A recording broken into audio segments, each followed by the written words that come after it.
दोस्तों आज की इस वीडियो के अंदर इंजीनियर्स जो जॉब करना चाहते हैं, जो जॉब कर रहे हैं या जिनके पास बहुत ज्यादा एक्सपीरियंस है, सब कैटेगरीज के लिए बहुत ही इंपॉर्टेंट टिप्स एंड ट्रिक्स बताने जा रहा हूं अपने करियर को अपग्रेड करने के लिए। आपकी सैलरी अगर नहीं बढ़ रही, आप सोच रहे हो यार इंजीनियरिंग करते हो तो हमने सुना था कि यार हमारी सैलरी बड़ी जल्दी बढ़ जाएगी, लेकिन ये हो क्या रहा है हमारे साथ। तो आज की इस वीडियो के अंदर एंड तक जुड़े रहिएगा, क्योंकि जिन टिप्स और ट्रिक्स को मैं आप लोगों के साथ शेयर करने जा रहा हूं वो रियल इंडस्ट्री बेस्ड टेस्टेड है, और जितनी भी चीजें मैं आपको बताऊंगा उनको प्रॉपर लॉजिक और दलील के साथ आप लोगों के साथ शेयर करूंगा, और पूरा वे फॉरवर्ड भी बताऊंगा, स्ट्रैटेजी भी बताऊंगा। लेकिन उसके लिए आपको करना क्या है, एंड तक इस वीडियो को देखना है। मान लो कि अगर आप फ्रेश ग्रेजुएट हो तो आपको बहुत बड़ा प्रॉब्लम होगा कि आपकी तो जॉब नहीं लग रही। मिड कैरियर लेवल इंजीनियर हो यानी कि आपके पास नौकरी भी है, एक्सपीरियंस भी है, लेकिन फिर भी आपकी सैलरी नहीं बढ़ रही। फिर एक ऐसा इंजीनियर जो बेचारा साइड पे काम कर रहा है, उसकी सैलरी का भी मसला है। एक एक्सपीरियंस लेवल का इंजीनियर है, वो भी गल्फ रीजन जाना चाहता है, एक अच्छी कंपनी में जाना चाहता है। बहुत ज्यादा आप कंपनीज के अंदर अप्लाई करते हैं लेकिन रिस्पॉन्स नहीं आता। इन सब चीजों के बारे में आज की इस वीडियो के अंदर मैं आप लोगों को गाइड करने जा रहा हूं कि कौन से स्किल सीखने आपको इस टाइम पे, कंपनीज की डिमांड क्या, किस तरह के इंजीनियर्स को कंपनीज जो है वो हायर कर रही हैं, और आपने उन स्किल्स को सीखने के बाद किस तरह से अपने प्रोफाइल को अपग्रेड करना है। ज्यादातर लोग इसलिए फेल नहीं होते कि उनके पास एक्सपीरियंस नहीं होता या उनके पास वो सर्टिफिकेशन नहीं होती, बल्कि वो सिर्फ इसलिए फेल होते हैं कि उनके पास राइट इंफॉर्मेशन नहीं होती कि अभी हमें क्या करना चाहिए, इसके बाद क्या करना चाहिए, कैसे कंपनीज के अंदर अप्लाई करना है, किस तरीके से अपना प्रोफाइल प्रिपेयर करना है। सिर्फ ये लैक ऑफ इंफॉर्मेशन जो है ये आपको बहुत नुकसान पहुंचाता है। तो आज की इस वीडियो को देखने के बाद आपके सारे कंफ्यूजन भी दूर हो जाएंगे, आप वो गलतियां नहीं करोगे फ्यूचर के अंदर जो अभी तक आप करते चले आ रहे हो। आज की इस वीडियो को मेक श्योर करें, एंड तक देखना है। मेरा नाम है इंजीनियर वकास अहमद और मेरे पास 16 साल का एक्सपीरियंस है। I started my career from Gulf region, और ऑयल एंड गैस इंडस्ट्री के अंदर भी मैंने काम किया, कंस्ट्रक्शन इंडस्ट्री के अंदर भी काम किया, और अब मैं लोगों को करियर कोचिंग देता हूं कि कैसे वो अपने ड्रीम जॉब्स को चंद एक महीनों में अटेन कर सकते हैं, कैसे वो स्टेप्स उनको फॉलो करने चाहिए जिसकी बेस पे आपको रिजल्ट्स मिलेंगे। इसके अलावा अगर आप मेरे बारे में और जानना चाहते हैं तो मेरे चैनल के ऊपर जाएं, सब्सक्राइब करें, और भी वीडियोस देखें जिसमें मैंने प्रोजेक्ट प्लानिंग के बारे में वीडियोस बना रखी हैं, करियर कोचिंग के बारे में, ऑयल एंड गैस के बारे में, और बहुत सारी चीजें आप लोगों के लिए हर वीक के अंदर मैं बनाता हूं। तो इसलिए आप लोगों को इस चैनल को सब्सक्राइब करना है ताकि ये एक जर्नी स्टार्ट हो जिसमें हम लोगों को गाइड करें कि भाई फ्यूचर के अंदर अगर आपको अच्छे लेवल पे सर्वाइव करना है अच्छी सैलरी के साथ, तो कैसे आपको स्ट्रैटेजी को प्लान करना है। दोस्तों इस वीडियो को डिटेल में स्टार्ट करने से पहले I would request you people कि आप लोग कमेंट्स के अंदर अपने डिसिप्लिन, अपनी इंजीनियरिंग के बारे में लाजमी लिखेगा, क्योंकि 5 रैंडमली कमेंट करने वाले लोगों को मैं अपने आने वाले प्राइमेरा P6 प्रीमियम सेशन का हिस्सा बनाने जा रहा हूं। चलिए स्टार्ट करते हैं। अभी इस पूरी चीज को एक स्ट्रैटेजी के साथ लेके चलते हैं। बहुत सारे इंजीनियर्स जो civil engineers, electrical, mechanical, fresh graduates हैं या मिड करियर लेवल इंजीनियर्स हैं, वहां पे जब मैं इन लोगों से बात करता हूं ना कि इनको करियर में सबसे बड़ा प्रॉब्लम क्या है, तो एक ही प्रॉब्लम होता है कि इनको उस लेवल की सैलरी नहीं मिल रही होती, उस लेवल के ऊपर इनको ग्रोथ नहीं मिल रही होती। तो सबका सिर्फ एक प्रॉब्लम होता है कि इनको फील्ड के अंदर काम करते हुए स्ट्रैटेजी बनानी नहीं आती। कि एक तो स्ट्रैटेजी है ना काम करने की, एक स्ट्रैटेजी है कि मुझे ये भी देखना है कि मेरा जो करियर है वो किस तरीके से आज 1 साल के अंदर मैं कहां पे खड़ा हूं, कितनी सैलरी ले रहा हूं, किस कंपनी के साथ हूं, लेकिन अगले 1 साल के अंदर मेरी यही कंपनी अगर मेरा इंक्रीमेंट करती है कि नहीं करती, मुझे यहां पे सीखने को क्या मिला, मुझे अगले 3 साल के अंदर कहां पे अपने आप को देखना है, अगले 5 साल के अंदर मेरी क्या सैलरी होनी चाहिए, इसको हम बोलते हैं स्ट्रैटेजी। तो ज्यादातर सिविल इंजीनियर्स, इलेक्ट्रिकल और मैकेनिकल और इस तरह के जितने भी इंजीनियरिंग ग्रेजुएट्स हैं, चाहे वो फ्रेशर्स हैं चाहे वो मिड कैरियर हैं, इनके पास कोई स्ट्रैटेजी नहीं होती। स्ट्रैटेजी का मतलब कि ये रैंडम चीजें सीखेंगे, मतलब कभी एक्सेल सीख लिया, कभी HSC का कोर्स कर लिया, कभी किसी रिश्तेदार ने कुछ बताया तो वो कर लिया, मतलब ये समझ लो रैंडमली चीजें सीख रहे हैं जो कि इनको कलेक्टिवली कोई बेनिफिट नहीं दे रहे। तो यहां पे लैक ऑफ स्ट्रैटेजी की वजह से आप बहुत सारी अपनी एफर्ट को भी लूज करते हो। डायरेक्शन ना होने की वजह से आप बिल्कुल यहां से भी बहुत कंफ्यूज होते हो कि यार किस साइड पे जाना चाहिए, मुझे कंस्ट्रक्शन मैनेजमेंट की तरफ चला जाऊंगा तो ये बेनिफिट्स मिलेंगे, इस तरफ चला जाऊंगा तो ये होगा। आप एक पॉइंट पे हो ही नहीं। अब जब आप एक पॉइंट पे नहीं होते ना तो आपका यहां से जो मन होता है ना वो भी आपको एक काम पे कंसंट्रेट करने नहीं देता। ये बात लिख के रख लो कि ये छोटी छोटी चीजें होती हैं जो आपके कॉन्शियसनेस को बड़ा डिस्ट्रैक्ट करती हैं। तो अब फिर सबकॉन्शियस में जाके इंजीनियर लोग फिर ऐसे ऐसे डिसीजंस करते हैं, जैसे कि मैंने कई इंजीनियर्स को पूछा, वो मास्टर्स भी कर रहे हैं, वो आगे जाके भाई कोई ऐसी चीज के अंदर भी उन्होंने पंगा लिया हुआ है जिसका कोई फायदा नहीं होगा। जब आप इंडस्ट्री में आ जाते हो ना तो आपको अपने करियर को सबसे पहले सेट करना पड़ता है। रैंडम चीजें सीखना बंद कर दो। मैं ऐसे ऐसे इंजीनियर्स को जानता हूं जो डिजाइन का स्किल भी सीख रहे हैं, प्लानिंग का स्किल भी सीख रहे हैं, फिर वो एचएससी की चीजें भी सीख रहे हैं। मतलब कि यार आप जाना किस तरफ चाहते हो, पहले ये डिसाइड कर लो। आपका एक बाजू इस तरफ है, एक बाजू इस तरफ है, एक टांग आपकी वेस्ट में है, एक ईस्ट में है, करोगे क्या भाई? रैंडमली चीजें सीखना बंद करो, उससे आपको कोई फायदा नहीं होगा। पहले आपने एक स्किल के ऊपर आना है अपने करियर को सपोर्ट करने के लिए। जब एक स्किल आपसे डिसाइड हो जाएगा, एक करियर डिसाइड कर लेंगे, तो उस करियर को सपोर्ट करने के लिए मान लो कि आप कौन सा स्किल सीखोगे। फॉर एग्जांपल, मैं आपको डिजाइन इंजीनियर आप बनना चाहते हो, आप एक ऐसी कंपनी डिजाइन कंसल्टेंट कंपनी का हिस्सा बनना चाहते हो, तो आपको बिम सीखना होगा, रिविट सीखना होगा। अगर आप मैकेनिकल डिजाइन के अंदर है तो आपको मैकेनिकल डिजाइन के सॉफ्टवेयर सीखने पड़ेंगे। अगर आप इलेक्ट्रिकल डिजाइन में है तो आपको इलेक्ट्रिकल डिजाइन सर्किट्स के अंदर जो सॉफ्टवेयर यूज हो रहे हैं, आपको ऑब्वियसली वही चीजें सीखनी पड़ेंगी। तो ये जो रैंडम सीखने वाला मसला है, ये आपको अपग्रेड नहीं करता, ये आपको और ज्यादा नीचे लेके जाता है। तो ये एक गलती सबसे बड़ी जो इंजीनियर्स करते हैं, रैंडमली इससे एक 6 महीने में एक ऐसी चीज सीख ली जो अगले 6 महीने में जो सीखेंगे उसका कोई तालमेल नहीं है। अब इंजीनियर्स को यहां पे इस मिस्टेक को करते हुए जब मैं देखता हूं तो मैं इनको यही मैसेज करता हूं कि भाई आप अगर ये मिस्टेक कर रहे हो तो अपने आप को अलाइन करो अपने करियर के साथ। जैसे कि आप साइट इंजीनियर हो, तो साइट इंजीनियर्स को भी मैं ये सुजेस्ट करता हूं कि यार आपका जो एग्जीक्यूशन का एक्सपीरियंस है, या फिर आप डिजाइन इंजीनियर हो, आपको अपनी कंपनी के अंदर वो थ्रिल नजर नहीं आ रहा, वो करियर बूस्ट नजर नहीं आ रहा अपने अंदर, या आपको ये भी नजर नहीं आ रहा कि अगले 5 साल में आप कहां पे होगे। आप अभी कंपनीज के अंदर अप्लाई कर रहे हो लेकिन आपको कोई रिस्पॉन्स नहीं आ रहा। तो मैं हमेशा सक्सेस स्टोरीज भी लोगों को बताता हूं कि जब मैंने लोगों को एडवाइस किया और एडवाइस करने के बाद उन्होंने एक्शन लिया तो फिर उनकी लाइफ में क्या चेंज आया, तो वो टिप्स मैं आप लोगों के साथ शेयर करने जा रहा हूं। आपने क्या करना है, जैसे आपके पास एग्जीक्यूशन का एक्सपीरियंस है, तो मैं सबको ये रिकमेंड करता हूं कि आप एक दफा अपने आप को अपॉर्चुनिटी दो to learn project planning and scheduling.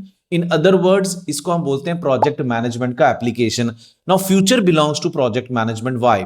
आप किसी भी प्रोजेक्ट की एग्जांपल ले ले, आप बिल्डिंग कंस्ट्रक्शन प्रोजेक्ट पे एज अ सिविल इंजीनियर काम कर रहे हो, रोड कंस्ट्रक्शन प्रोजेक्ट पे काम कर रहे हो, पाइपलाइन कंस्ट्रक्शन प्रोजेक्ट पे एज अ मैकेनिकल इंजीनियर काम कर रहे हो, कोई आपका समझ लो कि पावर स्टेशन का प्रोजेक्ट है, सब स्टेशन का प्रोजेक्ट है, पेट्रोल पंप का प्रोजेक्ट है, ऑयल एंड गैस, कोई भी प्रोजेक्ट है, इन सारे प्रोजेक्ट्स पे प्रोजेक्ट मैनेजमेंट को इंप्लीमेंट किया जाएगा, तब जाके आपका प्रोजेक्ट जो है वो सक्सेसफुली डिलीवर होगा।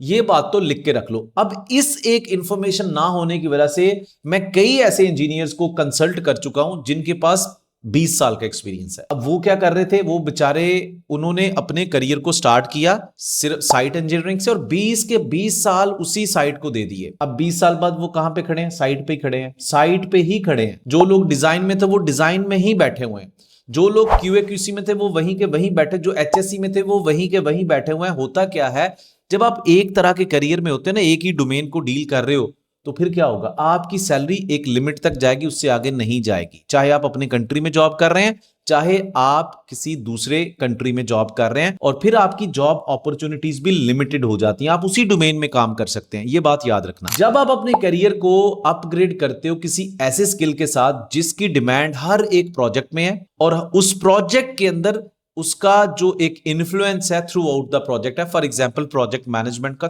थोड़े से चंद एक मिनट के अंदर मैं आपको समझाता हूं। आप प्रोजेक्ट मैनेजमेंट सीख लेते हो, प्रोजेक्ट मैनेजर करता क्या है, आप प्रोजेक्ट मैनेजमेंट सीख रहे हो, आप प्रोजेक्ट मैनेजमेंट वाला एक्सपर्ट बंदा जो प्लानिंग इंजीनियर है, सीनियर प्लानिंग इंजीनियर है, प्रोजेक्ट मैनेजर है, वो करता क्या है कि वो आपके प्रोजेक्ट को स्टार्ट से लेगा, उसकी डॉक्यूमेंटेशन तैयार करवाएगा कंसर्निंग जो सब्जेक्ट मैटर एक्सपर्ट लोग होते हैं, फिर उसकी डिजाइनिंग जो होती है वो डिजाइनर्स करते हैं, लेकिन उनको पता होता है प्लानिंग इंजीनियर्स को कब डिजाइन तैयार होगा, कब एस्टिमेशन होगी, कब प्रोक्योरमेंट प्लान तैयार होंगे, उसकी बेस पे प्रोजेक्ट शेड्यूल तैयार होता है, फिर उसकी बेस पे ट्रैकिंग होती है, प्रोग्रेस रिपोर्ट्स तैयार की जाती हैं। तो ये सारे का सारा इन्फ्लुएंस होता है प्लानिंग इंजीनियर से या प्रोजेक्ट मैनेजमेंट इंप्लीमेंट करने वालों से। तो ये एक स्किल मैं सब इंजीनियर्स को बोलता हूं, सिविल इंजीनियर्स, इलेक्ट्रिकल, मैकेनिकल, जो भी इंजीनियर्स हैं उन सबको बहुत ज्यादा फायदा देगा फ्यूचर के अंदर। अगर आप ये एक स्किल सीख लेते हो, you are no more design engineer, no more site engineer, you will become a planning engineer, and ultimately वो प्लानिंग इंजीनियर ग्रो करके प्रोजेक्ट मैनेजर बनेगा इन फ्यू ईयर्स। लेकिन स्किल यहां से स्टार्ट होता है, तो ये वाला एक स्किल लाजमी सीखना है। ये स्किल आपको दुनिया के उस कोने में भी लेके जा सकता है जहां आपने सोचा भी नहीं है। क्योंकि आप यूएसए की बात कर लें, गल्फ रीजन की बात कर लें, यूरोप की बात कर लें, Australia, Canada, wherever you want to go,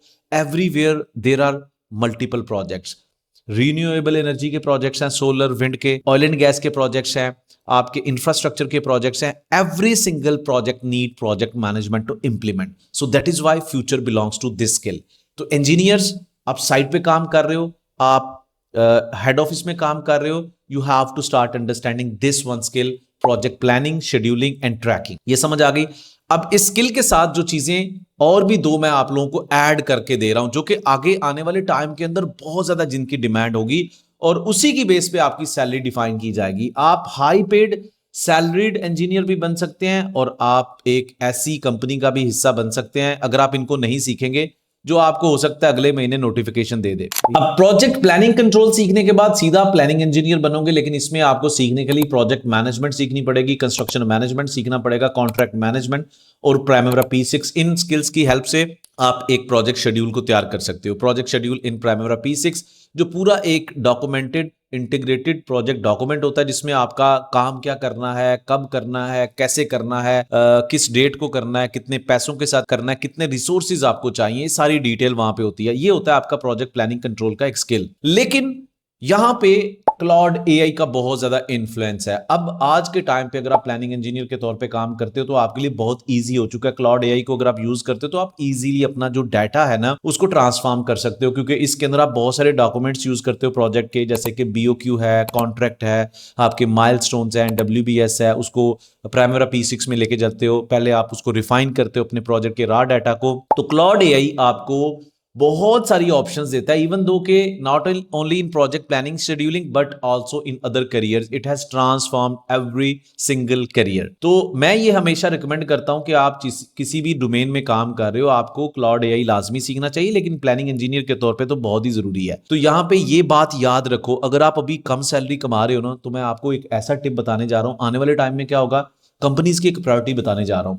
companies क्या करेंगी कि एक 20 साल वाला इंजीनियर जो काम कर रहा है उसको कंपनी बहुत ज्यादा पैसा दे रही है। अब कंपनी क्या करेगी कि इस बंदा जो 20 साल एक्सपीरियंस वाला है उसकी स्पीड भी थोड़ी सी मैनुअल टाइप ही है, ठीक है। अब क्लाउड एआई यूज करने वाला जो कल का इंजीनियर है जिसके पास 2-3 साल का एक्सपीरियंस है, वो थोड़ा क्विक हो जाएगा। वो ऐसा काम जो 10 घंटे में हो रहा है 10 मिनट में कर सकता है। तो आपके पास ऐसी अपॉर्चुनिटी आने वाली है जो कंपनीज फ्यूचर के अंदर सोच रही हैं कि हम ऐसे एक्सपीरियंस्ड लोगों को, जो अगर एआई नहीं सीखते तो अगर वो भी एआई सीख लेंगे तो फिर उनके लिए भी सेवियर पॉइंट है। लेकिन अगर आपके पास एक्सपीरियंस उनके मुकाबले में कम है, लेकिन ये एडवांटेज वाली चीज ज्यादा काउंट होगी जो एआई है, क्योंकि इससे आपकी प्रोडक्टिविटी बढ़ जाएगी। तो क्लाउड एआई को इस एक स्किल के साथ ऐड करें। चाहे आप इस एक स्किल को, प्रोजेक्ट प्लानिंग को सीखते हैं या नहीं सीखते, लेकिन high paid job oriented professional बनने के लिए आपको एआई सीखना ही पड़ेगा। जब आप ये स्किल सीख लेते हो ना, प्रोजेक्ट प्लानिंग का और प्रोजेक्ट शेड्यूलिंग, प्राइमेरा P6, ये पूरा कॉम्बिनेशन विद एआई, तो लोग सवाल पूछते हैं कि हम किस इंडस्ट्री के अंदर किस पोजीशन पे काम करेंगे। मैं उनको बोलता हूं कि planning engineer is demanded in building construction, road construction, pipeline, combined cycle power plant, आप सोलर प्लांट पे काम कर रहे हो, आप किसी भी दुनिया के प्रोजेक्ट पे चले जाओगे, they need project scheduling and tracking, right. तो आपको ये स्किल सीखना है, एआई सीखोगे तो आपका काम जल्दी हो जाएगा। तीसरा जो सिस्टम मैं लोगों को बताता हूं कि you have to market yourself. अब मार्केटिंग अपनी कैसे करनी है, आपने रिक्रूटर्स को अपना ज्यादा से ज्यादा दिखाना है, वो लिंक्डइन के ऊपर होता है। लिंक्डइन के ऊपर जाके आपने दो तरह के काम करने हैं। एक तो आपको पता होना चाहिए कि लिंक्डइन के ऊपर जॉब एड अप्लाई करने के एथिक्स क्या है, आपको पता होना चाहिए इसके फिल्टर को कैसे यूज करना है। अभी आप लिंक्डइन के ऊपर जाएंगे, ऊपर सर्च बार नजर आ रहा होगा, उसको जाके क्लिक करेंगे तो वहां पे आप कोई भी जॉब डेजिग्नेशन लिख दें। आपको डिजाइन इंजीनियर का जॉब चाहिए, प्लानिंग इंजीनियर का जॉब चाहिए, नीचे जितना भी जॉब एड लिस्ट है, जिस कंट्री में आप सर्चिंग कर रहे हो वो सारा आ जाएगा। उसमें से किसी एक जॉब एड के ऊपर जाकर क्लिक करेंगे तो आप वहां पे अप्लाई कर सकते हैं। लेकिन यहां पे मैं टेक्निक बताता हूं कि हमेशा अप्लाई करें एटीएस रिज्यूमे के थ्रू, और इसके अलावा आप नेटवर्किंग करें। सिंपली आप इस तरीके से अप्लाई करते रहेंगे। तीन तरह की कैटेगरीज के लोग होते हैं। एक सिंपली जो सुबह उठते हैं, जॉब एड आता है, उसके ऊपर क्लिक करते हैं, अप्लाई कर देते हैं विद एनी रैंडम सीवी।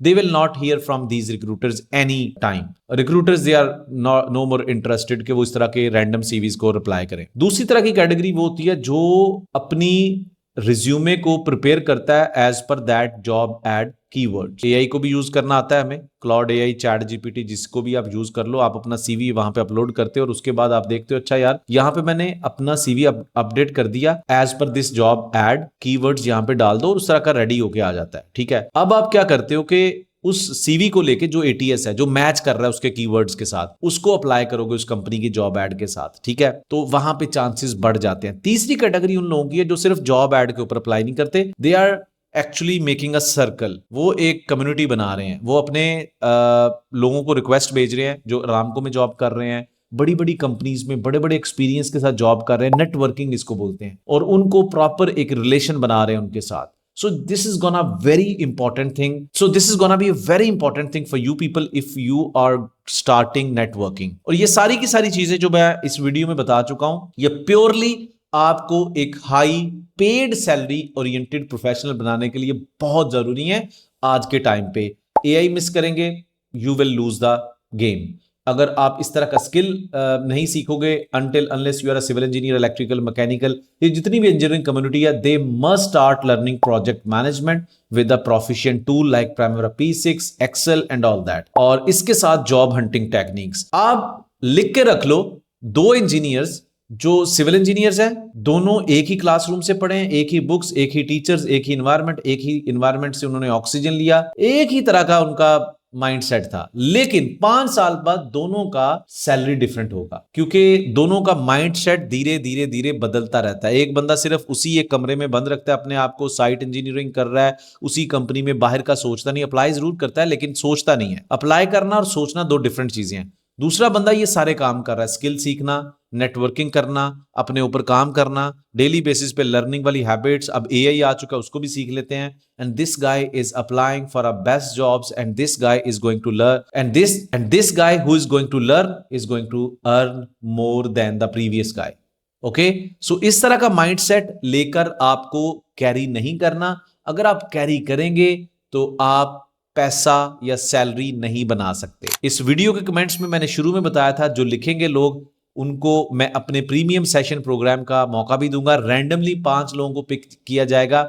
इसके अलावा मेरे आने वाले लाइव फ्री मास्टर क्लास के अंदर सबको मौका दिया जाएगा जो कमेंट्स में लिखेंगे, और इसी स्ट्रैटेजी को थोड़ा सा और ज्यादा इंप्लीफाई करके बताऊंगा. वहां पे लाइव डिस्कशन का भी मौका दिया जाएगा, आप मेरे से लाइव क्वेश्चन आंसर्स भी कर सकते हैं. I hope you enjoyed this video. See you in my next video and write down in the comment section area.